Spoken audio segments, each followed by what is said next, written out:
O André Azeredo, é bom deixar claro que tempo, né, que foi dado pela doutora, que é uma das melhores delegadas aqui de São Paulo, a doutora Regina Campanelli, ela deu 3 horas para o padrasto aparecer, sob pena de ter a prisão pedida ainda nas próximas horas. Então, nós vamos acompanhar durante todo o programa, vai dar mais ou menos 2 horas da tarde, e eu acho que você, Jefferson, já deveria ligar para a delegacia e falar, olha, tô indo, né? Tem esse canal aberto. O André Azeredo, por favor, quem é que está aí contigo, por gentileza? Está comigo uma pessoa que está inconformada com o que aconteceu, está de luto ainda, e ela está inconformada, essa pessoa, Bate, inconformada com a atitude da mãe de não ter vindo na delegacia, de não estar colaborando com as investigações. Essa pessoa que está inconformada é o Matheus. Matheus, bom dia para você, meus sentimentos pelo teu sobrinho, obrigado por ter nos atendido. Bate, ele está te ouvindo também. O Matheus é irmão da Giovana, tio do Pedrinho, e até agora está sem entender por que a irmã dele não veio. O que vocês estão sentindo em relação a isso? Quando eu falo para você, cara, sua irmã não apareceu ainda para falar sobre a morte do filho dela, Matheus. Como é que isso está soando para você? Como é que vocês estão encarando essa informação? A gente fica muito decepcionado e triste, né? Com o posicionamento dela em relação a tudo que está acontecendo, né? A gente queria que ela estivesse apoiando a gente, a mãe dela, entendeu? Apoiando a família, pra gente estar resolvendo isso aí logo, né? Porém, ela tá dificultando, não aparece, entendeu? E, tipo assim, a gente tá inconformado, cara.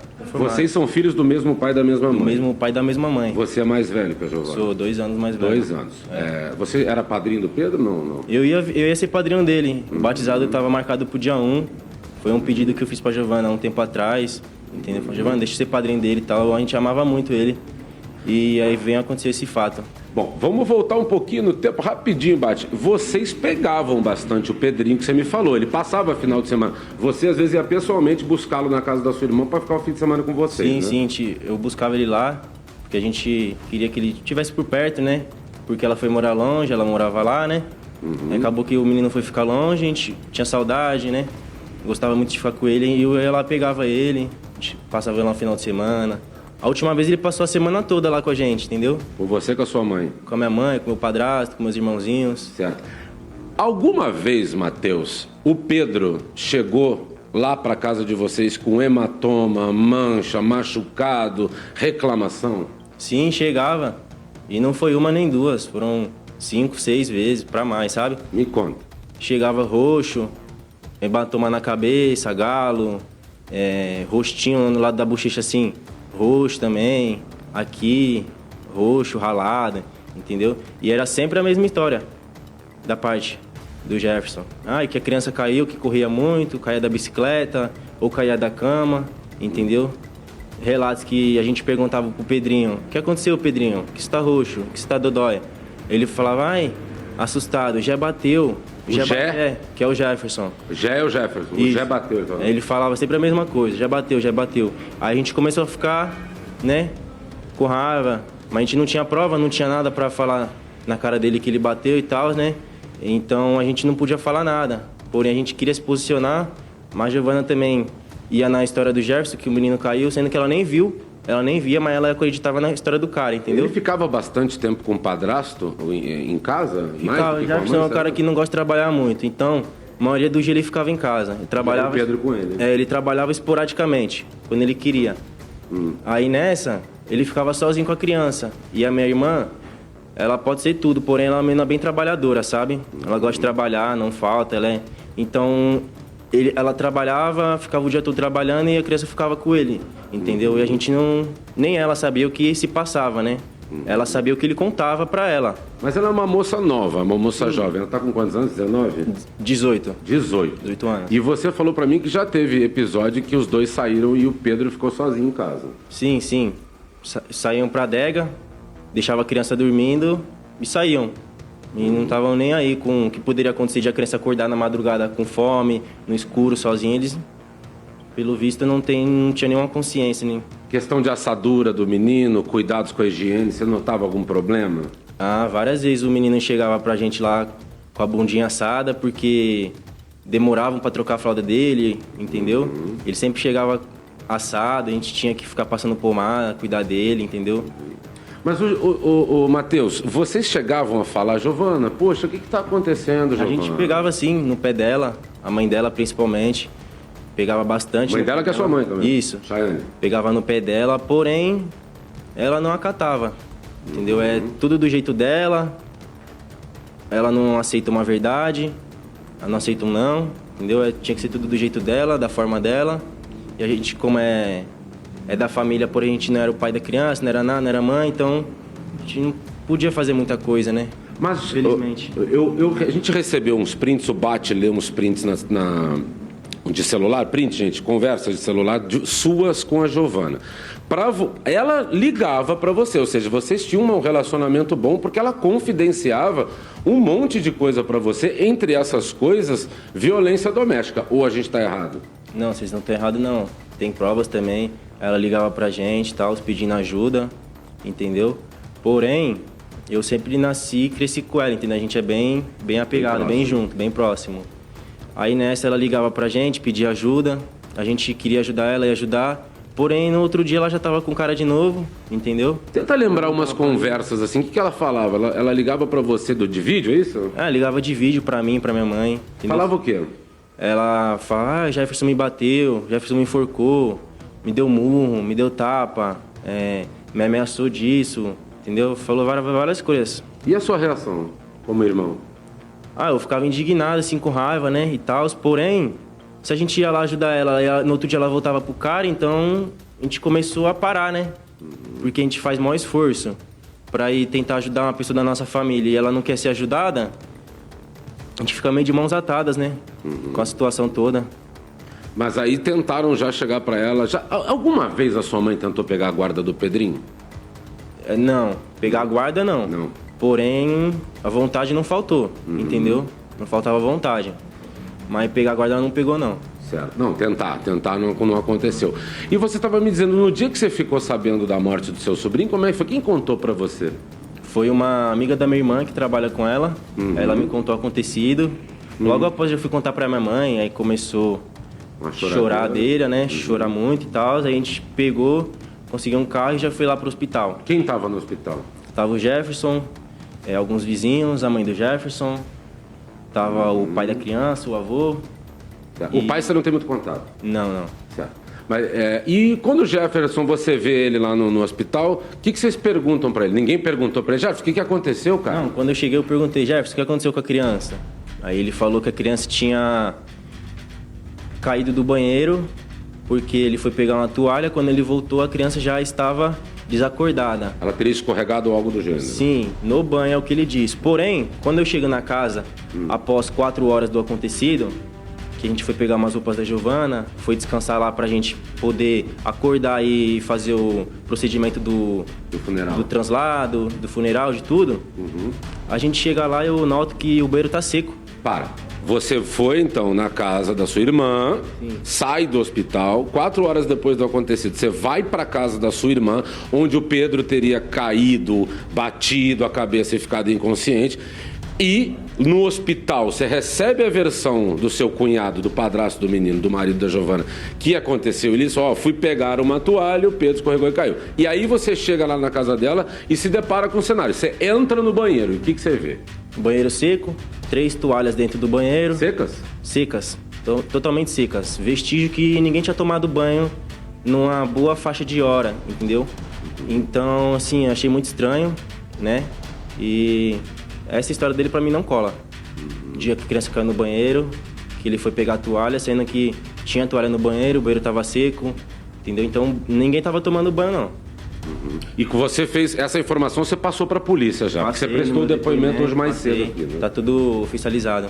Certo. E você conseguiu falar com a sua irmã sobre isso? Você chegou a falar pra ela, Giovana, eu tive na sua casa. Ela tava junto comigo. Ah, ela tava junto? Tá, a gente falou, conversou na hora. Mas e aí, como é que foi essa conversa? Não se posicionou não falou nada. Você não falou pra ela, Giovana, o seu marido falou que ele escorregou no banho, não tá molhado, ele foi buscar uma toalha lá no quarto, mas tem 3 toalhas secas no banheiro? Falei, porém ela não se posicionou, tava só chorando. Respeito também o momento dela na hora, entendeu? Mas ela não se posicionou, nem na hora, nem no outro dia, nem até agora, então... A gente vê que tem uma certa, falando no dito popular, uma rusga entre ela e a sua mãe. Tem uma certa desavença às vezes, né? Será que isso está prejudicando ela vir aqui? Ah, desavença tinha por causa da atitude dela mesmo, da Giovana, entendeu? De fazer as coisas e não pensar na consequência e acaba gerando uma faísca, né? Um desgaste entre mãe e filha. Porém, no momento, minha irmã não tá apoiando minha mãe. A minha mãe só quer saber o que aconteceu com o neto dela, que é justiça pelo neto. E parece que minha irmã não tá apoiando nem a família e nem o próprio filho dela, né? Então a gente fica triste e decepcionado com esse posicionamento da minha irmã aí. Certo. Você conversou com a sua irmã depois que a investigação começou? Você chegou a ter a oportunidade de dizer para ela: Giovana, você não vai na delegacia? Nós estamos falando do Pedro. Há 2 dias atrás eu conversei com ela, mandei um monte de áudio para ela. Falei: Gi, vai lá, conversa. É o seu filho, né? Eles querem saber o que aconteceu, você não quer saber? Entendeu? Só que aí ela só visualizou meu áudio, respondeu com uma mensagem seca e a gente não conversou mais. E o comportamento do Jefferson, o que você tá achando? O comportamento dele atual? Atual, de não aparecer... Quer dizer, ele veio aqui, logo nos primeiros dias, ele prestou um primeiro depoimento, quando muita informação ainda não existia. A polícia tá tentando já falar com ele há um tempo e não consegue. Eu acho assim, que ele devia se posicionar, né? Ter hombridade, ser homem, mesmo que não tenha sido ele, devia ter se posicionado, né? Querer ajudar, vir pra perto pra realmente mostrar pra gente que ele não fez nada, entendeu? Porém, fugindo, se afastando, a gente só gera mais desconfiança, entendeu? Em cima da atitude dele aí, de querer ir pra outra cidade, como já foi informado aí na reportagem, né? E tipo assim, a gente fica muito... como que eu posso dizer... instigado, né, com essa situação de ele ter ido para outro lugar e não ter aparecido. O Pedro faleceu dia 22. Você lembra quando é que foi a última vez que você viu o seu sobrinho? Foi na semana do meu aniversário, 23 de julho, num domingo. Não, 23 de junho. Junho, desculpa. Um mês antes. Isso. E ele estava normal, estava com mancha, estava machucado, estava reclamando de violência, alguma coisa? Ele estava bem receoso, não estava mais sendo o Pedrinho que a gente conhecia, né? Que era um menino brincalhão, alegre, que gostava do carinho de todo mundo, né? Ele já estava mais fechado, mais tristinho, mais receoso, entendeu? E no dia do acontecimento, você tem uma amiga que é filha da vizinha da sua irmã, correto? Ela mora no andar de cima. É uma casa de 2 andares, é isso? Uma pessoa mora em cima e uma família mora embaixo, um sobrado. E essa moça que mora em cima da sua mãe, ela tem uma filha que é sua amiga. Vocês trocaram uma ideia. Sim. E o que ela falou pra você que a mãe dela contou sobre o dia lá que aconteceu com o Pedrinho? Que minutos, pouco antes do acontecido, notou-se que o Jefferson estava transitando pela cozinha de um lado pro outro. A vizinha percebeu que olhou pra baixo. Isso. Provavelmente sem reação do que aconteceu na hora, né? Do que ele pode ter feito. Aí depois disso ele pegou a criança, pelo que foi contado, pegou a criança no colo e já saiu com ela desacordada na rua. Depois não conseguiu ajuda. Alguém viu essa criança molhada? Não sei te dizer. Tá certo. Porém, quando a gente chegou no hospital, os enfermeiros falaram que ele não estava molhado. Tá certo. Bom, Matheus, o Bate está te ouvindo, eu vou passar a palavra para ele. Por enquanto é isso, Bate. A família quer uma resposta. Ela negou para você na entrevista pelo telefone que fosse agredida, mas trocou informações com o Matheus e tem os prints de que ela era agredida e procurava o irmão para se queixar disso. Agora precisa de 2 coisas, né, Bate? A mãe vir e o padrasto vir dar esclarecimento. Ô Matheus, você acha que a tua irmã, diante dessa suspeita da polícia de não ser uma morte por queda do menino e, na verdade, ser um assassinato, você acha que a sua irmã, mesmo passando tudo isso na pele com o teu cunhado, seria capaz de passar pano para ele numa eventual culpa dele ou não? Cara, ela pode não passar pano, ô Bate. Porém, ela devia ter um posicionamento de mãe e de querer justiça pelo que aconteceu com o filho dela, entendeu? Eu só acho que ela devia estar do lado da família, de quem realmente ama ela, e não do lado de um cara que bate nela, que ameaça ela de morte, entendeu? A gente esperava um posicionamento diferente da parte dela. A gente fica triste e decepcionado por ela estar agindo assim, com a mãe dela, de xingar a mãe dela, querer humilhar a mãe dela, falar coisa que não existe, entendeu? E a gente fica triste, né, cara, com uma situação dessa. Olha, é bom deixar claro, você que está chegando agora aqui no SBT, a delegada agora há pouco deu 3 horas para o padrasto comparecer à delegacia sob pena de ter a prisão temporária pedida. Me dá as imagens dessas conversas, por favor. Pode voltar com a delegada, André, por favor. Enche a tela com as conversas da Giovana, a mãe do bebê, com a irmã dela, Chiane. Isso acontece depois da morte do Pedrinho. Olha aí, ó. Bom dia, amor, como você está? Tá onde? Oi, bom dia, tô na casa da vizinha, responde a Giovana. Como você tá, as coisas por aí? Ah, tá difícil, nem consigo entrar em casa. Você tá com Jefferson, tá sozinha aí na vizinha? Aí ela diz, ele tá aqui. Gi, do fundo do meu coração, sem palavras pra você. A mãe tá correndo atrás de justiça. Pode seguir, por favor. Isso foi depois da morte. Não existe justiça enquanto o laudo não sair. Olha o que diz a mãe. Não existe justiça enquanto o laudo não sair. O doutor Ilmar ouvindo isso, a doutora Passarelli ouvindo isso, tá chocado por quê, doutor? Bate, é indignante. Eu tenho filho. Eu sei que a gente tem que respeitar o luto, cada um tem seu sentimento, a forma de agir, mas eu não consigo, né, imaginar uma mãe, técnica. Uma frieza de falar assim, olha, vou aguardar, ver o laudo, para depois então ter o sentimento de justiça, né? Não tem condições uma coisa dessa. Eu não sei, né, claro, de novo, respeitando todo o luto de todo mundo, a diferença de todo mundo, mas eu como pai não tenho condições de achar. Eu estaria, como você disse, na porta da delegacia desesperado para acontecer justiça. Agora, vou esperar o laudo? Não faz o menor sentido. Doutora Passarelli. Isso porque ela sofreu uma tentativa de enforcamento 4 dias antes desse cidadão. Então, realmente é para esperar o laudo. Não sei nem por que ela não foi fazer o dela, né? Quando ela foi agredida, né? Ah, sim, o exame, né? De corpo de delito, verdade. Não sei por que ela não foi fazer o dela e agora ela guarda o laudo da criança como se ela fosse técnica. Ah, faça-me um favor. Eu não aguento. Vamos continuar lendo ali, por favor. Pode encher a tela. Continuar lendo essa conversa. Não existe laudo certo, diz a irmã. O laudo certo, Giovana, é correr atrás da justiça. Aí ela diz, o laudo vai comprovar a causa da morte. Se a causa foi natural, ou seja, um acidente mesmo. Aí, a irmã diz pra menina, ô Giovana, você continua dormindo do lado do cara que matou o teu filho? E ela reforça, não tem justiça nenhuma a ser feita. Pra você não tem justiça, pra gente tem. Pode ter certeza que tá doendo mais em mim do que em todos, diz a Giovana. Mas só o laudo vai mostrar a verdade.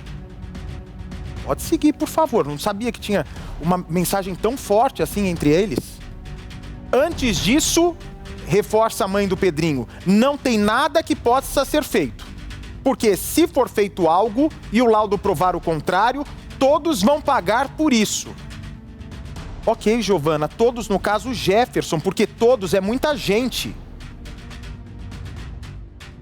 O Jefferson não pagará por nada se o laudo mostrar o contrário que todos estão pensando.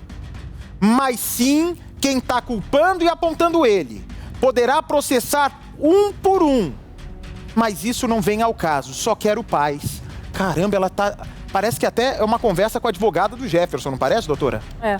Aliás, eu acho que ela será a maior defensora do companheiro se ele realmente for o autor do crime. O que eu tentei explicar para a Giovana aqui no ar, tanto que na sexta ela estaria convencida a dar o depoimento, a versão dela, o que ela pensa, o que ela sabe sobre esse caso, não vai mudar independente do laudo. O que ela não é a legista que estará lá para prestar depoimento. A legista sim, né? O médico legista sim pode falar, não, eu só posso falar com você depois que eu tiver acesso aos laudos, tiver o retorno do toxicológico, das biópsias, do imunohistoquímico. Agora, Hoje, o que a mãe tem para falar hoje, ela já tem para falar ontem e vai ter para falar amanhã, que é relacionamento com o Jefferson como era, por que a criança ficou só com o padrasto aquele dia, se ela via a criança machucada depois de voltar ao trabalho. Enfim, são perguntas que, independente de laudo ou não, Giovana, você sabe responder. Então, causa estranheza à delegada uma mãe que perdeu o filho de maneira trágica, independente se crime ou não. Foi uma tragédia, só aparecer na delegacia se tiver laudo na mão. É um direito dela? É.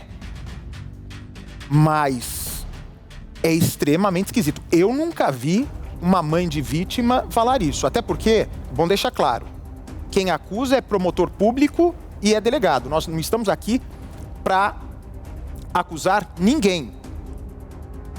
Acusar ninguém. Quem vai acusar ou não é essa senhora que está fazendo um trabalho brilhante, a doutora Regina, e que, por sinal, é extremamente paciente. Esse tudo ou nada que ela deu agora há pouco, pode pôr a delegada aqui no telão, por favor. Esse ultimato que ela deu para o padrasto, ela tá tendo paciência desde quando a ocorrência foi comunicada, gente. A morte foi 22 de julho. Hoje nós estamos no dia 4 de agosto. Não existe desculpa de, não estava lá, não podia chegar lá, não consegue chegar aqui, eu dou o carro para você vir. Então, não existe mais desculpas para as partes envolvidas não falarem. Por isso, doutora, eu já vejo hoje a senhora mais impaciente, mais intolerante com essa situação indigesta. Até porque, além de você precisar esclarecer o caso, tem a questão de restabelecimento da ordem pública nesse país. Não é assim que trata uma delegada de polícia, não é assim o tipo de respeito que a gente quer com a Polícia Civil. Sobretudo em duas pessoas que, teoricamente, são as mais interessadas em descobrir a verdade. O Jefferson e a mãe.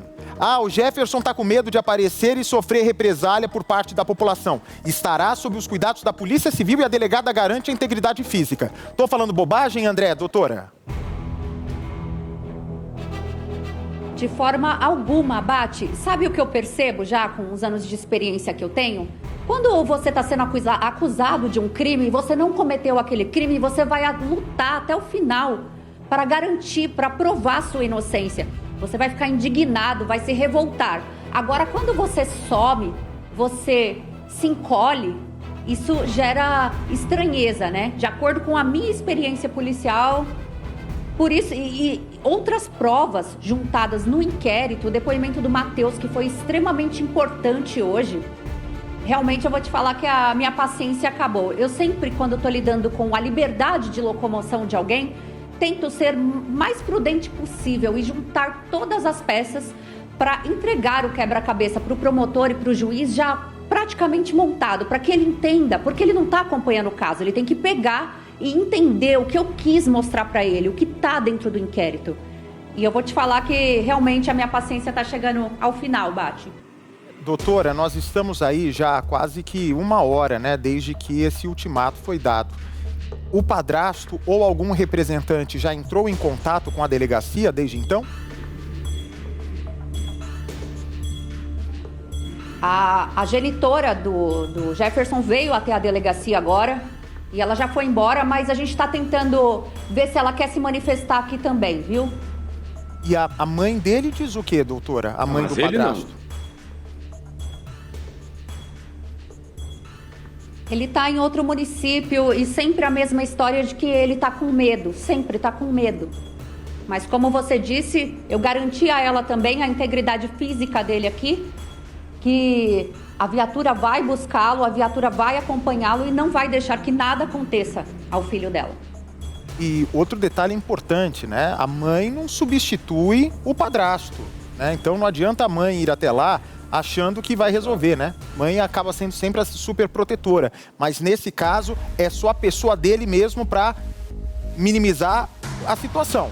O tempo está correndo, faltam 2 horas, pouco menos de 2 horas. Jefferson, apareça na delegacia, Jefferson. A delegada está garantindo a sua integridade. A delegada tem expert nisso, experiência nesse tipo de assunto. A população também que está assistindo sabe que o laudo ainda não foi nem divulgado.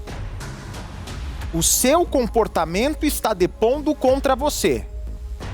Então, eu sugiro que você atenda o pedido das autoridades. Pode seguir aí, por favor, André.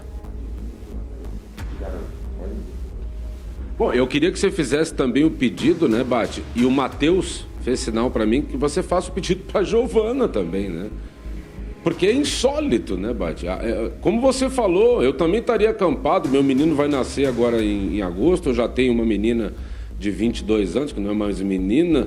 Rapaz, eu também não sei nem o que dizer, cara. Eu não sei qual outro argumento eu posso usar para convencer uma mãe a se juntar à polícia para descobrir o que realmente aconteceu com o filho dela. Eu acho que nesse caso é a cabeça no travesseiro, né? A discussão com o seu eu, a discussão consigo mesma, para saber que uma criança de 2 anos pode ter sido vítima de uma queda acidental, como o padrasto está contando. Evidente que sim. A gente vai saber daqui a pouco no laudo, a doutora aqui legista, doutora médica perita, vai falar sobre o assunto. Mas enquanto a gente não souber o que aconteceu, é preciso desconfiar. E veja só, ô Giovana, essa desconfiança que causa na polícia, em toda a sua família, é salutar. Porque não existe investigação se não há dúvida. E não existe também resposta se não há pergunta. Nesse caso, não há uma pergunta. Existem várias perguntas e vários comportamentos diferentes do esperado. Pode seguir, André, por favor. Doutora, do que a senhora já ouviu até agora? Mesmo ainda, tem um laudo, já vai ser destrinchado aqui no Alô Você, mas pelo que a senhora vem ouvindo das testemunhas, essa hipótese de acidente, de 0 a 10, qual é a possibilidade? Olha, já são 10 testemunhas, inclusive, ouvidas dentro do meu inquérito. E 2 crimes aqui já estão comprovados. Um deles é a violência psicológica que tanto a Giovana quanto o Pedrinho sofria, porque é impossível ele agredir a mãe da criança na frente da criança e não causar uma violência psicológica a essa criança. Esse crime é de ação penal pública incondicionada, significa que eu não preciso esperar a Giovana vir aqui para apurar esse crime. Esse crime eu vou apurar. Por isso, Giovana, fica o recado. Se você está se esquivando a fim de inocentar o Jefferson de uma eventual violência doméstica, saiba que não será possível porque já está instaurado o inquérito para apurar a violência psicológica. Segundo crime, que já está comprovado, é o maus tratos. De acordo com as testemunhas, o Pedrinho sofria maus tratos. E o maus tratos não é só por ação, André, é também por omissão. Deixar de dar os cuidados devidos ao menino. Sobretudo a questão da higiene vai ficando clara, né? Como o próprio tio falou aqui.